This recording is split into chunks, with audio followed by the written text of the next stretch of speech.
السلام علیکم. برېښنا په اونۍ کې څو مهمو خبرونو ته ښه راغلاست. د افغانستان برېښنا شرکت عمومي جوهري رئیس ښاغلي ډاکټر عبدالباري عمر د قرغیزستان د انرژي وزارت له مرستیال وزیر سره ګډه ناسته وکړه. په دې لیدنه کې برېښنا سکتور کې د پانګونې سهولتونو، وارداتي برېښنا او د کاسازر پروژې پرمختګونو په تړاو خبرې وشوې. د قرغیزستان لوري بیا د برېښنا انرژي تولید برخو کې د اوبو ظرفیتونو، شبکې عصري کولو او سمارټ میټرینګ په تړاو وضاحت شریک کړ او همداراز افغانستان سره برېښنا سکتور کې د تخنیکي همکاریو ډاډ څرګند کړ.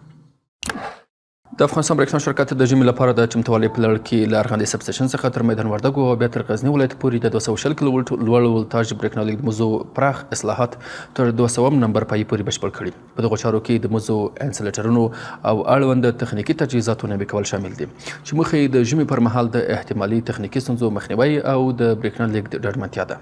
د لړۍ د افغانستان برېښنا شرکت رهبري د سپارښتنې له مخې په کابل او ولایتونو کې دوام لري. ژمي ته د چمتووالي او برېښنا انرژي خدمتونو پر پیاوړتیا د افغانستان برېښنا شرکت رهبري ټینګار. د افغانستان برېښنا شرکت عمومي جوهري رئیس ښاغلي ډاکټر عبدالباري عمر د بېلابېلو څانګو رئیسانو او جکشنونو مسؤلینو سره په ناسته کې د ژمي لپاره پر چمتووالي د برېښنا خدمتونو پر پیاوړتیا، د پیرودونکو ستونزو ته پر وخت رسېدنې، د شبکې تخنیکي ستونزو حل او د برېښنا د غیر قانوني نښلونو پر مخنیوي ټینګار وکړ. ښاغلي ډاکټر عبدالباري عمر ټینګار وکړ چې د شفافیت، حساب ورکونې او منظم مدیریت له لارې باید د روان ژمي په دوام برېښنا خدمتونه لا اغېزمن او دوامداره شي.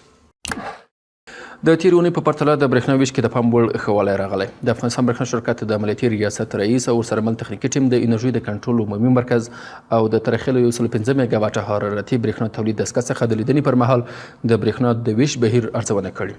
د ارزونو پایلې ښیي چې د تېرې اونۍ په پرتله پیرودونکو لپاره د برېښنا ویش کچې کې د پام وړ ښه والی راغلی او ورسره مل غیر پلاني پاچاویو کې محسوس کمښت رامنځته شوی.